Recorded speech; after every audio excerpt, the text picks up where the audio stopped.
ABC News' Cokie Roberts thinks Bernie Sanders is unelectable. To make that worse, he's got to should be win. happy about He last has night? to win Iowa, but then what? I mean, it doesn't go anywhere. Well, wait, in if the you long win run. Iowa and New Hampshire, no, it's a new race. no. If he wins, but then still, then what? I mean, you still have a 74-year-old Democratic socialist who is too far to the left to win a general election. And so what you have to figure out is if he's going to be winning the Democratic nomination, is there somebody else? Is there somebody else?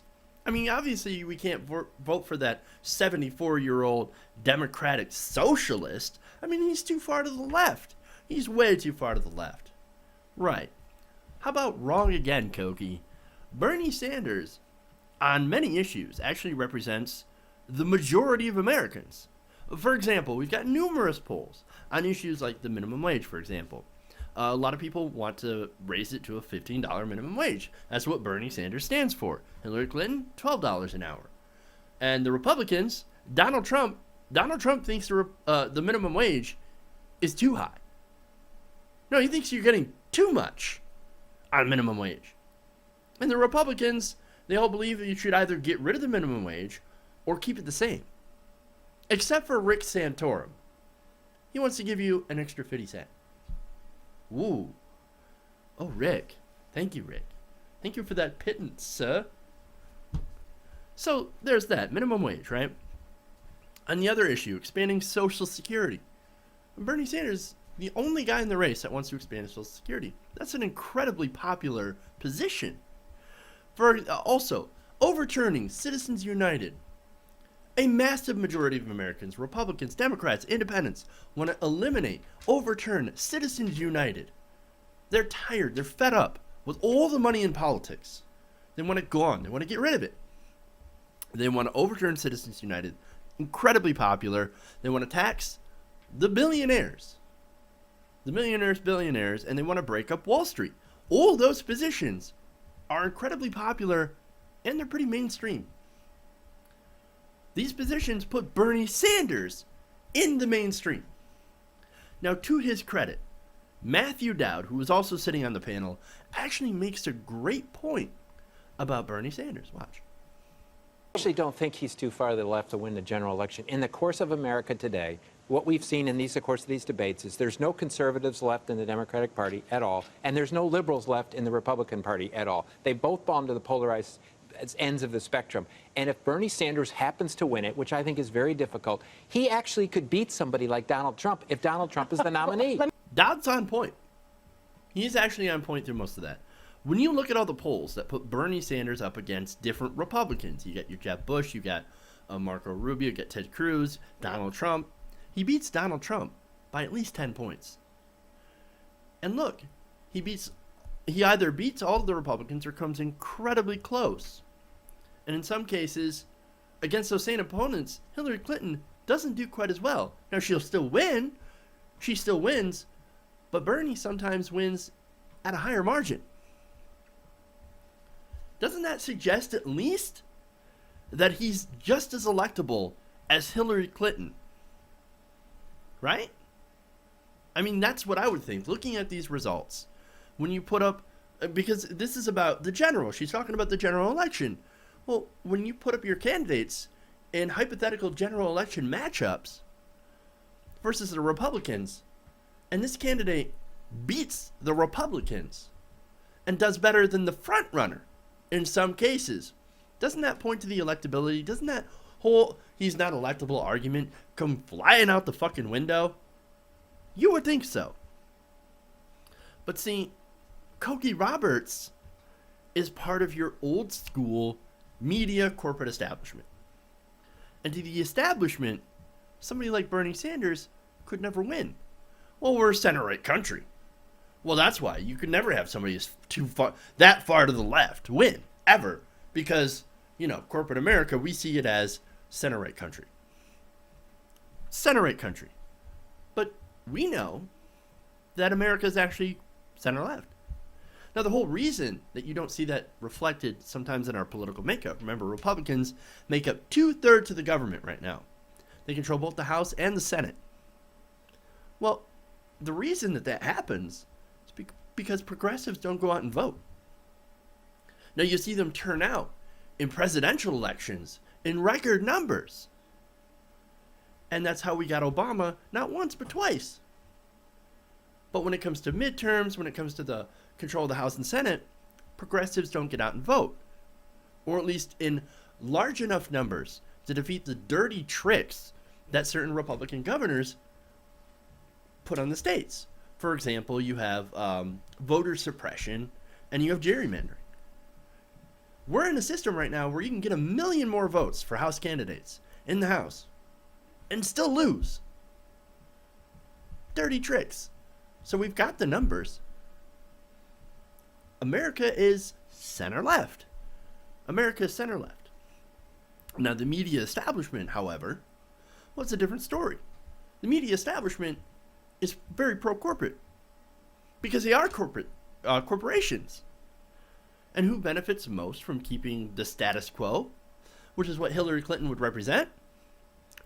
Corporations, especially large media conglomerates. So, Bernie Sanders wants to overturn that apple cart. He wants to kick the fucking apples down the road. He wants to get rid of Citizens United and has pushed Hillary over to that position. Now, it's great. I'm glad to see him pulling her to the left. That's a good thing. That's always a good thing. That's what we want to do with the rest of our politics. That's a good reason on its own to elect Bernie Sanders. Even if he's too far left, if he gets elected, he's going to bring everybody back to the center. Well, that's kind of the whole point. You want to bring people back to the center so we can actually fucking talk to each other. And Matthew Dowd actually brings that up about the polarization. But anyway, Citizens United, back on that, well, that benefits large media corporations. It benefits your establishment media, where Cokie Roberts is from. Where do you think all those super PACs spend all that money? Well, they spend that on ads that go right into the media's pocket. They love that system. They don't want to change that system. So they continuously spread the narrative. Bernie can't win, Bernie can't win, Bernie can't win. We can't get rid of money in politics. It's free speech. Can't get rid of that. So they spread this narrative, this message. He can't win. He's too far left. America would never elect that. When poll after poll, when matchup after matchup shows Bernie Sanders having an excellent chance of winning in a general election, sometimes better than Hillary Clinton. So this is why the establishment media keeps saying Bernie is too far left, too unelectable. They're part of the status quo. That's who they represent. And as I said before, Hillary Clinton represents the status quo.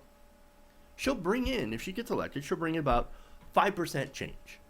That's how much change you'll get with Clinton. Change on the outside, continuity on the inside. She'll essentially be President Obama's third term, with maybe a little extra Middle Eastern war thrown in. Now, even a third term of Obama in the form of Hillary Clinton would be vastly better than going to Trumpistan or electing Ted Cruz. I realize that, right? That's not exactly what we as progressives should be looking for, especially now that we're in a very competitive primary. Now, I know you'll look at the national polls, and you'll see Bernie Sanders behind by 30%, but remember, Bernie Sanders doesn't have the name recognition of Hillary Clinton. There's a lot of people out there, a lot of Democrats out there, that are like, Bernie who? I know who Hillary Clinton is. I know her, I've heard of her, I remember Bill Clinton. Things were great under Bill Clinton. I guess I should vote for her. And then when you get the media narrative that Bernie is too far left, when you actually do get to hear about him, oh, Bernie's too far left. I don't know, the media told me so. So I guess I'm just going to have to vote for Hillary Clinton. It's a bullshit narrative. It's a bullshit narrative. But that's what they do. See, that's why Bernie Sanders is popular because he's got huge grassroots support, right? He's very, very popular. He got over 2 million small donations. He's dominating with young people online, and yet he still doesn't have that name recognition that Hillary Clinton does. As that grows, if he pulls out a couple of wins, Cokie Roberts asks, okay, so then what? You win Iowa and New Hampshire, then what? You move on to South Carolina. That's what you do. you get that name recognition. And then he can make those inroads with African Americans, which make up a very, very large, important voting bloc in the Democratic field. That's what he can do. He can get out that name recognition. There is a path for Bernie Sanders to win. And just because he's behind 30 now doesn't mean he can't rebound, especially now after, especially now. Now, here's one more thing. See, this is why it was so important to have debates scheduled in times where new people are watching. Look, the Democratic debates on a Saturday, well, you're not going to get anybody other than people who already know where they stand. Well, if you're getting people who already know where they stand, what are you winning over? Well, you're not doing anything. You're just reinforcing everybody's position. You're not going to change a Hillary supporter's mind. You're not going to change a Bernie supporter's mind. The whole point of having a debate is introducing the candidates to the greater electorate. But if you schedule them on a Saturday, and this is why we're so worked up about it, if you schedule them on a Saturday, people aren't going to know who Bernie Sanders is. They're not going to learn his positions, and then they're not going to vote for him. That's the problem with the whole debate thing. Now, that said, all of that stuff goes right over the head of Cokie Roberts, because she exists in that Washington, D.C. establishment bubble. And Bernie Sanders, to his credit, he's out to pop that bubble. He's out to pop that bubble and to bring these people back into the real world. And in the real world, we're a center-left country. And in the real world, we're ready for something better than establishment politics.